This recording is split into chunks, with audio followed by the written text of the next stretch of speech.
Assalamualaikum warahmatullahi wabarakatuh. Pemirsa Gapai Kemuliaan yang dirahmati Allah. Apa kabar Anda hari ini? Semoga Anda senantiasa sehat dan selalu berada dalam lindungan Allah Subhanahu wa Ta'ala. Amin ya Robbal Alamin. Alhamdulillah, senang sekali hari ini saya Faye Nizar kembali hadir menjumpai Anda dalam program kesayangan kita, Gapai Kemuliaan. Selama 30 menit ke depan, insya Allah kita akan secara khusus membahas tema tentang tafsir surah Al-Ma'un. Surah pendek yang sering kita bacakan dalam sholat ini memiliki beberapa hikmah. Insya Allah kita akan kaji bersama pada pagi hari ini. Dan seperti biasa, saya tidak sendiri, hari ini sudah hadir bersama saya di studio ada gurunda kita semua. Kiai Haji Muhammad Faiz, Assalamualaikum Kiai. Waalaikumsalam warahmatullahi wabarakatuh. Apa kabar Kiai? Alhamdulillah baik, sehat. Alhamdulillahirrahmanirrahim. Nah pemirsa, bagi Anda yang memiliki pertanyaan, silakan Anda bisa kirimkan pertanyaan Anda baik berupa pesan teks maupun dalam bentuk video melalui nomor WhatsApp yang tertera di layar kaca. Anda juga berkesempatan untuk bertanya langsung kepada Kiai melalui sambungan Zoom yang nanti secara teknis akan ditentukan oleh tim Gapai Kemuliaan. Baiklah, kali ini kita akan membahas salah satu surah pendek dari Juz Amma yang sudah banyak dihafal begitu ya Kiai ya. Pada saat sholat biasanya kita bacakan nih Kiai surah Al-Ma'un. Nah, apa sebetulnya arti dari kata Al-Ma'un ini dan apa latar belakang diturunkannya surah ini Kiai? Al-Ma'un itu kata ulama sebenarnya dari kata-kata al-ma'unah. Jadi di belakangnya itu udah tak marbutoh.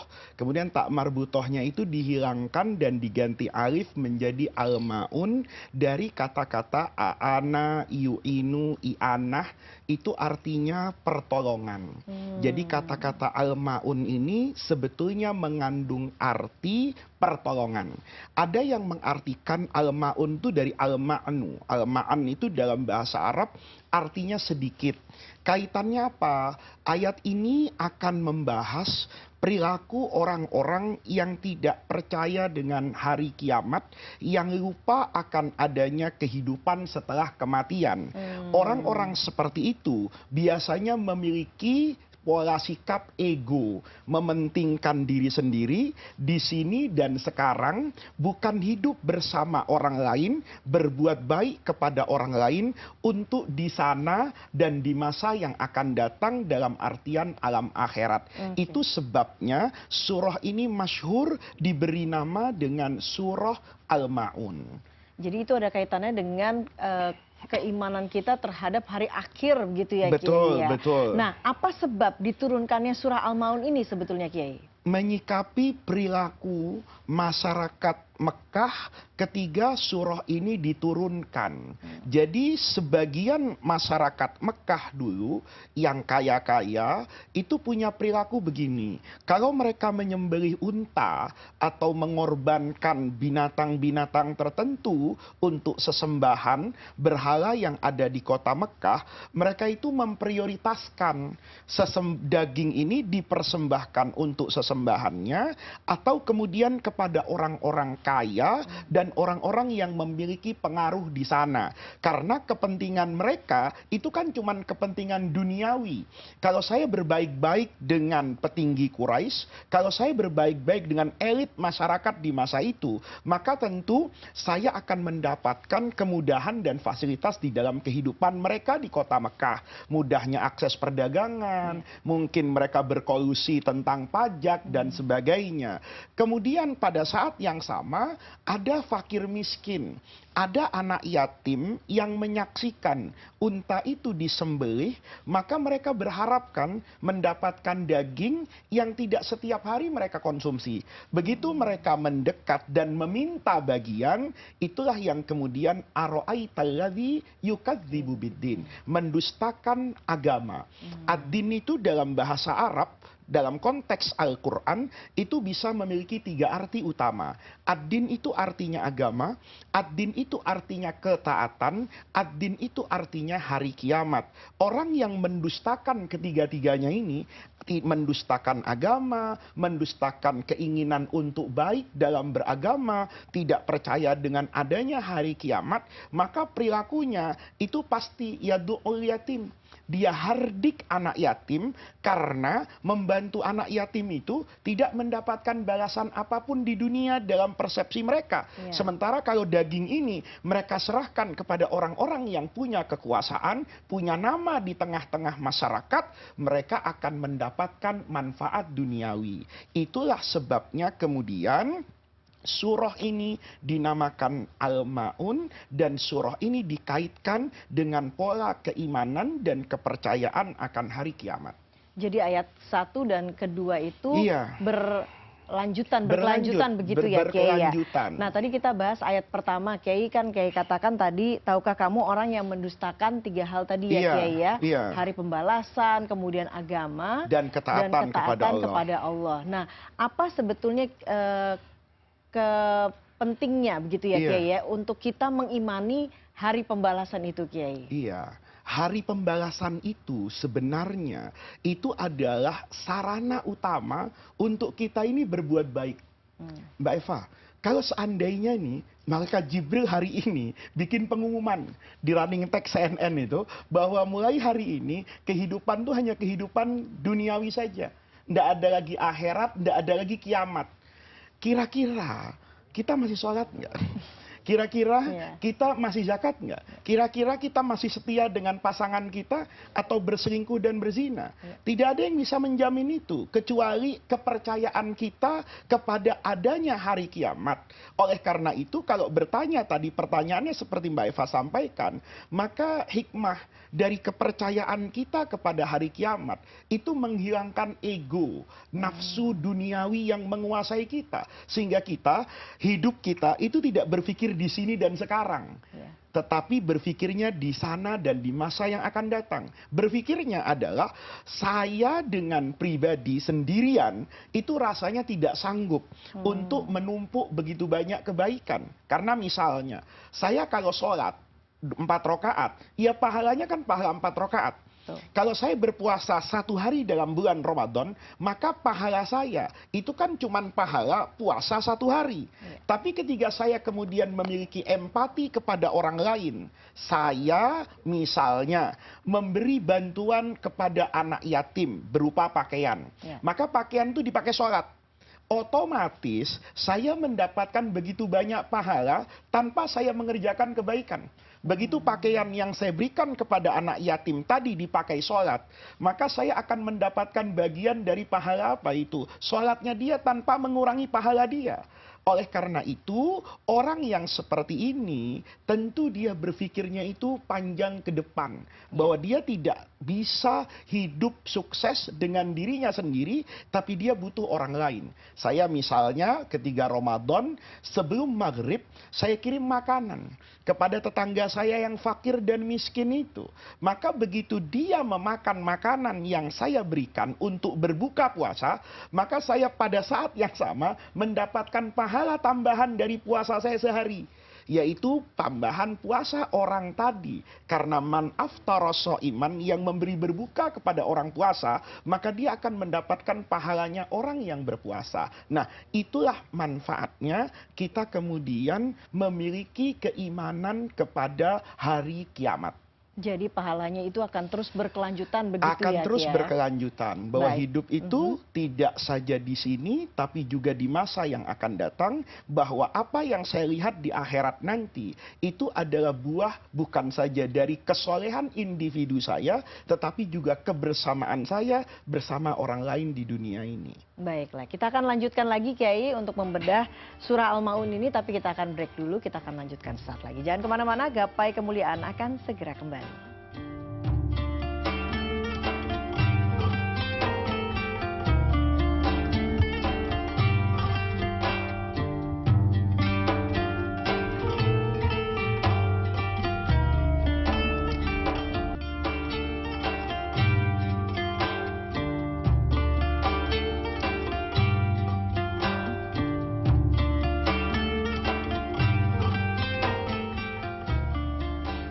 Ya, terima kasih Anda masih menyaksikan Gapai Kemuliaan dalam episode Tafsir Surah Al-Ma'un. Kita lanjutkan kembali pembahasan kita bersama Kiai Haji Muhammad Faiz. Nah, kita ke ayat selanjutnya Kiai, yang artinya adalah orang yang menghardik anak yatim dan tidak menganjurkan memberi makan orang miskin. Ya. Nah, apa kemudian hubungan orang yang tadi mendustakan agama dengan menghardik anak yatim dan tidak memberi makan orang miskin, Ya. Kiai?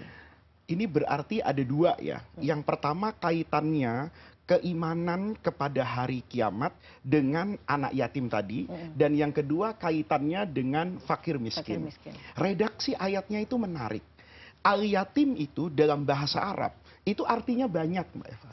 Arti yang paling sering kita gunakan itu kesendirian. Makanya anak yang kehilangan bapak itu dianggap anak yang sendiri. Karena kan dia tidak punya sandaran lagi yang akan memberikan nafkah kepada dia. Makanya anak yang kehilangan bapaknya itu disebut dengan anak yatim. Tapi bahasa Arab itu juga mengartikan sesuatu yang paling berharga itu dengan kata-kata yatim. Karena yatim itu sendiri. Sendiri itu seolah nggak ada saingan.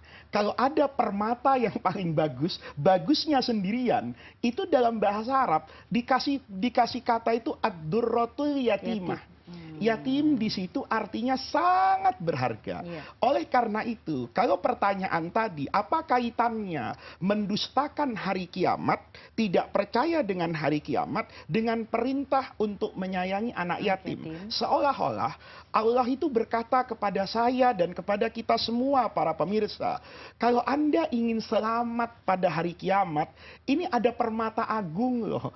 Kalau permata ini Anda jaga, maka Anda akan mendapatkan kebahagiaan yang luar biasa pada hari kiamat. Hari kiamat, semua orang tuh yatim, Mbak Eva. Saya tidak bisa mengajak ayah saya untuk membela saya.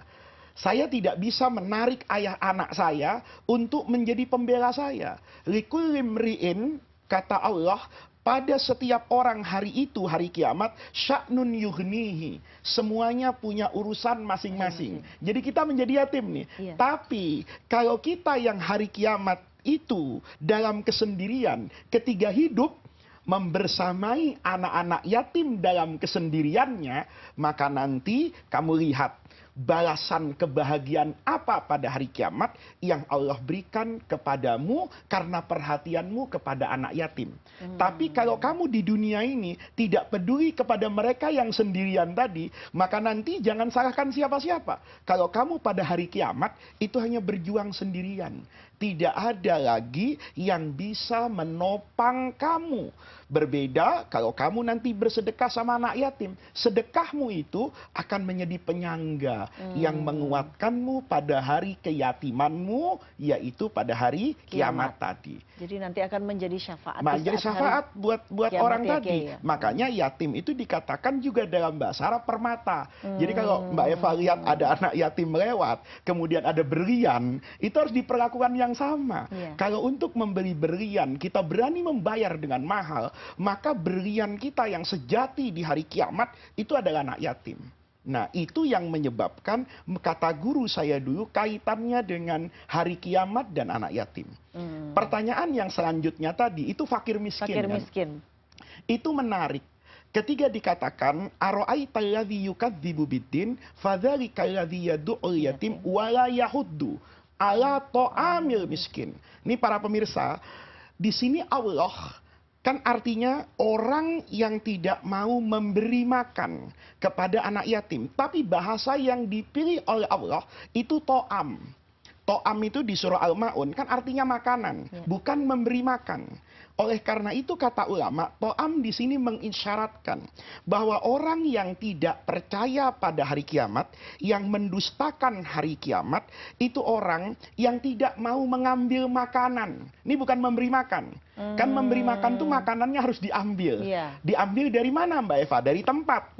Kalau misalnya nasi, ya mungkin sekarang dari rice cooker. Kalau misalnya minuman dingin, ya dari kulkas. Kalau minuman panas, ya mungkin ada pemanasnya. Nah, ini kan ada tempatnya masing-masing. Seolah-olah Allah tuh mengingatkan bahwa hidup di dunia itu ada tempat-tempatnya. Ada tempat duniawi, ada tempat ukhrawi. Ada makanan yang Allah tempatkan untuk faiz, ada makanan yang Allah tempatkan untuk istrinya faiz, untuk anak-anaknya faiz, tapi jangan lupa ada makanan yang Allah tempatkan di rumah faiz, tapi diperuntukkan oleh Allah bukan untuk faiz. Sekedar dititipkan oleh faiz. Jadi, kata Allah, sejatinya ketika kamu memberi makan orang miskin, wahai manusia yang bernama faiz ini, kamu tidak sedang memberi makan mereka dari kamu, tapi kamu sedang mengeluarkan jatah makanan yang Allah berikan kepada anak yatim dan fakir miskin melalui kamu.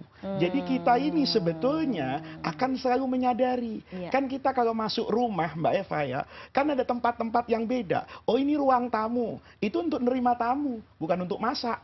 Kalau mau masak, di dapur. Jangan juga di dapur dijadikan tempat sholat. Kalau mau sholat, di rumah ada musolanya. Nah, seakan-akan Allah mengingatkan, itu rezeki yang ada di rumahmu itu, tempat-tempatkanlah secara proporsional. Ini untuk anak, ini untuk istri, ini untuk kamu sendiri, tapi ini untuk orang lain. Karena harta sejatinya yang Allah berikan kepadamu, di dalam harta itu ada hak begitu banyak manusia, termasuk di dalamnya fakir miskin dan anak yatim. Jadi itu ada juga konteksnya anjuran untuk zakat dan sedekah ya berarti, pasti, ya Kiai ya? Pasti, karena itulah dikatakan agama itu ada tempat-tempatnya. Kalau mau pakai tenaga, ya sholat. Kalau mau pakai uang, ya zakat. Kan gitu. Kalau mau pakai uang dengan tenaga, ya pergi haji, pergi umroh. Nah, itu sebetulnya Allah mendidik makomat, tempat-tempat gitu. Makanya dikatakan wala yahuddu ala ta'amil miskin, bukan ala it'am. Supaya kita ingat terus bukan memberi makan. Kalau memberi makan itu egonya kan. Saya yang ngasih makan loh. Tapi kalau saya mengambil makanan itu, masing-masing ada tempatnya. Nah, makanya para pemirsa, dulu orang tua saya, guru saya bilang, apa yang kamu terima itu harusnya dipisah-pisah. Dulu ayah saya begitu, naruh uang itu, beliau itu di lemari bertingkat-tingkat. Itu kalau kita masih kecil, mau ngambil sesuatu, itu ayah saya bilang, ambilnya yang di bawah ya nak, yang di tengah kenapa? Nggak boleh. Yang di atas apalagi? Saya baru tahu bahwa yang di bawah itu untuk jajan anak-anaknya, yang di tengah itu untuk keperluan rumah tangga, yang di atas itu sebetulnya sama ayah saya diperuntukkan untuk kepentingan orang lain. Nah, sehingga ketika ngambil yang di atas itu tidak ada rasa sombong bahwa saya memberi, tidak. Sejatinya saya hanya menyalurkan apa-apa yang Allah titipkan melalui saya supaya saya berhati-hati, saya pisahkan tempat-tempatnya. Apa yang akan terjadi Kiai kalau misalkan yang sudah ada tempat-tempatnya ini kemudian tidak kita peruntukkan sesuai dengan tempatnya, kalau begitu ya Kiai? Kalau sesuai dengan tempatnya, maka dia menjadi manusia yang paripurna. Kalau tidak sesuai, ya dilihat kan, misalnya tiba-tiba anaknya membutuhkan kebutuhan yang lebih. Anak ini kan punya hak banyak kan kepada orang tuanya. Dia bisa jadi juga fakir miskin. Misalnya, ya na'udzubillah ada anak kita setelah berkeluarga tidak memiliki banyak kemampuan. Kemudian dia datang kepada kita. Bisa sebagai anak, bisa sebagai fakir miskin kan. Maka ketika kita peruntukkan untuk dia, itu juga tidak salah. Tetapi kalau karena keserakahan nih, ya, saya sudah punya handphone yang cukup baik, tapi keluar handphone baru. Kemudian tempatnya saya ambil nih, yang mestinya untuk panti asuhan, untuk mereka yang akan tersenyum di hari raya Idul Fitri misalnya, saya ambil untuk kepentingan duniawi, ya tentu itu bukan termasuk orang yang memiliki semangat keberagamaan yang baik. Oke, baiklah Kiai. Nah, di ayat selanjutnya disebutkan bahwa celakalah orang-orang yang sholat ya Kiai. Iya. Nah, kita akan bahas lebih lanjut lagi, tapi setelah break Kiai. Jangan kemana-mana, Gapai Kemuliaan akan segera kembali.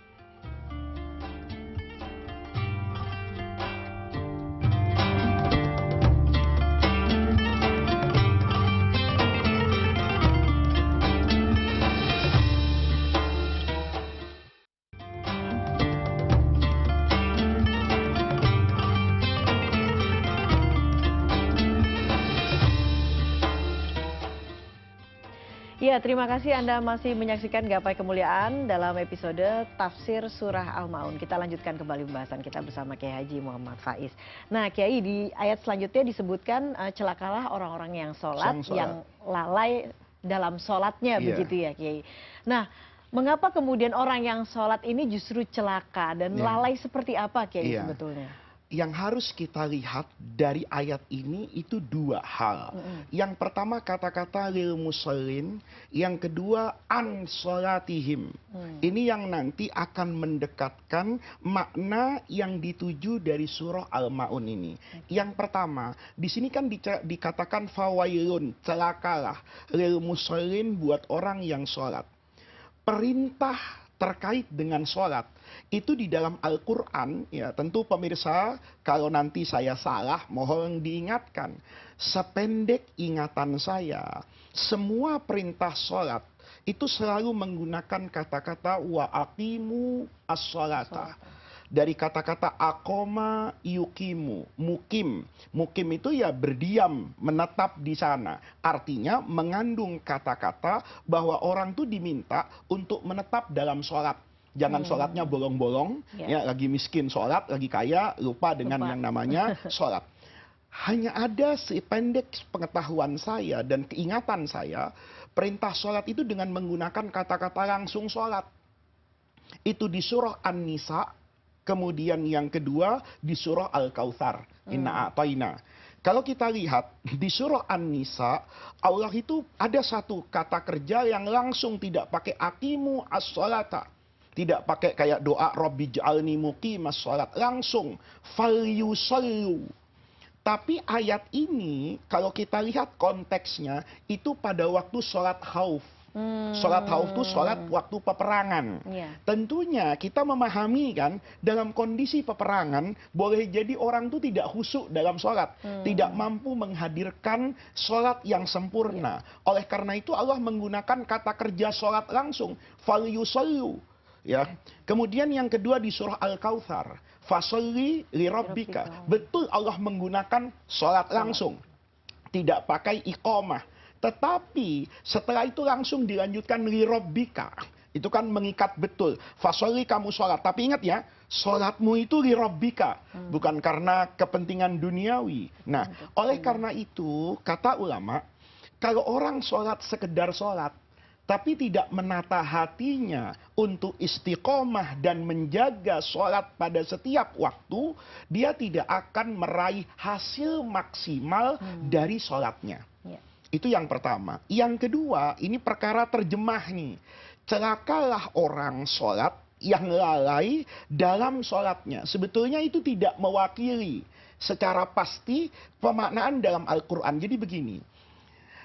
Fawailun, ini celaka, lil musallin buat orang yang sholat, alladzina hum. Di sini ketika melanjutkan ayat ini, Allah menggunakan kata-kata an, bukan fi. Bukan orang yang lalai dalam sholat. Kalau orang yang lalai dalam sholat, kita semua masuk neraka nih Mbak Eva. Karena hampir semua orang pasti lalai dalam sholat. Saya misalnya habis ini akan sholat di studio CNN. Apa betul saya ketika sholat nanti itu selalu ingat Allah, bukan ingat bayaran saya, bukan ingat mau makan apa. Makanya Allah itu bil mu'minin raufun rahim. Allah tidak katakan celaka orang yang lalai dalam sholatnya. Karena tidak ada manusia di dunia ini yang masih suka makan sate kambing, masih tahu nikmatnya naik mobil Mercedes, itu bisa konsentrasi utuh dalam sholat, nggak bisa. Maka kata Allah, yang celaka itu an sholatihim. An ini kalau saya boleh artikan, orang yang lalai terkait dengan tujuan dan esensi sholat. Jadi dia sebetulnya itu lupanya itu sudah di luar sholat. Habis sholat berjamaah di masjid, keluar malah tukar sendal. Dia datang pakai sendal jepit, pulangnya pakai sendal kulit. Ini orang yang lalai dari apa ini? Dari sholat. Lalu kemana Allahu Akbar? Lalu kemana wajjahtu wajhiya lilladzi fataras samawati wal ard? Lalu kemana subhana rabbiyal a'la? Bahwa saya itu kan dilihat, diperhatikan, dicatat oleh Allah. Ketika saya mengatakan saya wajah tuh hanya Allah, tapi di luar sholat, saya kemudian lupa akan adanya Allah, maka saya dikatakan itu orang yang celaka. Dia sudah sholat tapi lupa dengan esensi sholat. Oleh karena itu, orang yang bisa meraih esensi sholat adalah orang yang selalu dalam sholat yang terjaga. Pagi dia sholat, siang dia sholat, asar dia sholat, terus begitu. Sehingga dia akan selalu ada dalam pengawasan Allahu Akbar, ada dalam pengawasan Maliki Yaumiddin, ada dalam pengawasan misalnya ya ayat-ayat yang berkaitan dengan neraka yang dia baca. Nah, ketika dia istiqomah menjaga sholatnya, maka dia tidak akan lupa dengan esensi dan tujuan sholat. Nah, bagaimana caranya supaya kita tidak termasuk dalam orang-orang yang tadi itu, Kiai, lalai dalam sholat kalau begitu, Iya. Kiai? Itu jawaban yang saya juga masih mencari. Itu adalah pertanyaan bukan saja dari pemirsa, tapi juga tumbuh dari lubuk hati saya yang paling dalam. Kita semua rasanya selalu sholat, tapi tidak semua dari kita yang memiliki perilaku yang pantas dilakukan oleh orang yang sudah sholat. Sholat itu sangat penting, itu tiang agama. Tapi kata guru saya, tidak kalah penting kamu menjadi apa setelah kamu sholat. Kita ini kan sering sholat nih, tapi kita menjadi soleh itu hanya di dalam sholat. Di luar sholat baru assalamualaikum warahmatullah, tiba-tiba ngomongin tetangga lewat tuh, langsung ghibah itu kita, padahal baru apa ini, baru sholat. Nah, ini yang kemudian kata guru saya, cara menghilangkannya itu adalah menghadirkan suasana sholat, menghadirkan bacaan yang kita kumandangkan di dalam sholat, adalah menghadirkan bisikan hati yang kita rasakan ketika kita melafadzkan ayat-ayat suci itu di luar sholat. Jadi selalu menghadirkan itu yang akan menjaga kita selalu dalam esensi sholat itu sendiri.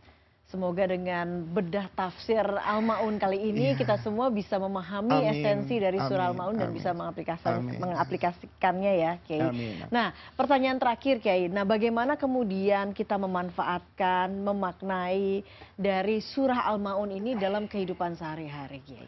Surah Al-Ma'un itu mengajarkan kepada kita bahwa iman itu bukan sekedar ucapan yang kita kumandangkan, bukan sekedar lafal yang kita ulang-ulangi, tetapi iman, Islam, ihsan, kepercayaan kita kepada Allah, kepercayaan kita kepada Rasulullah, kepercayaan kita bahkan kepada hari kiamat, itu harus berupa tindakan dalam keseharian kita. Surah ini mengajarkan kalau Anda beriman, percaya kepada hari kiamat, maka Anda akan melakukan persiapan-persiapan yang dibutuhkan kalau nanti Anda bertemu dengan hari kiamat.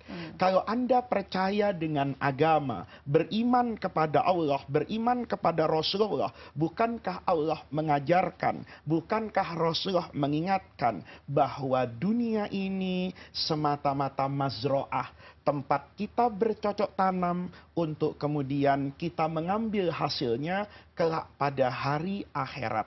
Itu inti dari surah Al-Ma'un yang sering kita baca, tetapi boleh jadi kita lalai dalam mengamalkannya. Baiklah, Kiai, semoga dengan penjelasan tadi kita bisa mengaplikasikannya dalam kehidupan sehari-hari. Kiai, terima kasih atas ilmunya hari ini, dan pemirsa, usai sudah jumpa kita kali ini dalam program Gapai Kemuliaan. Semoga kajian kita hari ini membawa manfaat dan menjadi wasilah kita menjadi hamba Allah yang lebih bertakwa. Semoga Allah senantiasa mudahkan kita dalam menuntut ilmu. Saya Eva Yunizar dan Kiai Haji Muhammad Faiz undur diri. Terima kasih atas perhatian Anda. Wabillahi taufiq wal hidayah. Wassalamualaikum warahmatullahi wabarakatuh.